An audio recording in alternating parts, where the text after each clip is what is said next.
Hello, my name is Saizan, and today I'll be doing a presentation on our assignment, the Interview Expert Review. And I'll be talking about a podcast known as The Grid, and this episode was about copyright Q&A. Now, The Grid is a photography-based podcast. It is hosted by a renowned professional photographer, Scott Kelby. And every week he talks about the current trends and issues going on in the photography industry, and he brings in guests, and they talk about all sorts of perspectives about photography. And in this episode, he brought in Kelby's on the inner left, by the way. He has a co-host known as RC. He is on the far right. In this episode, they brought in two attorneys. Ed Greenberg on the far left and Jack Resnicki on the inner right. And both of them they deal with issues in the photography industry, and they are um, pretty much the faces of the legal end of the professional photography industry.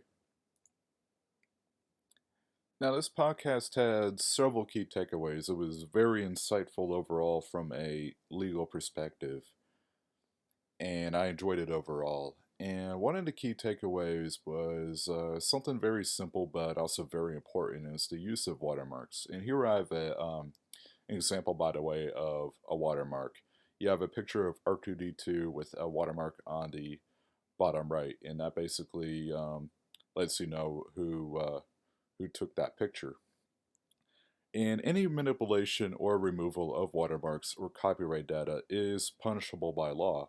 So the use of watermarks not only does help brand your work, but also protects your work from anybody in the world who can just go on the internet and take your picture and do whatever they want with it. And when it comes to registering work, it is important and even vital to register your work with the government in order to protect it from multiple situations. So it could be from someone trying to take your work to somebody saying that that was actually their work.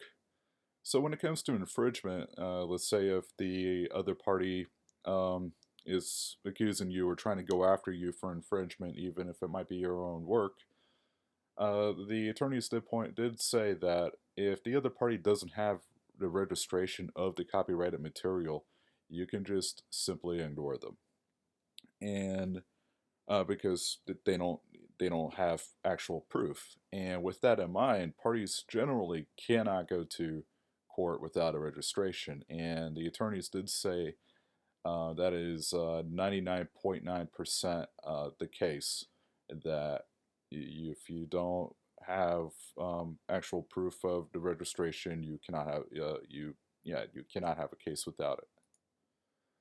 And when it comes to model releases, if the photograph includes people who are identifiable, basically, for example, if you see a person's face, then they are identifiable.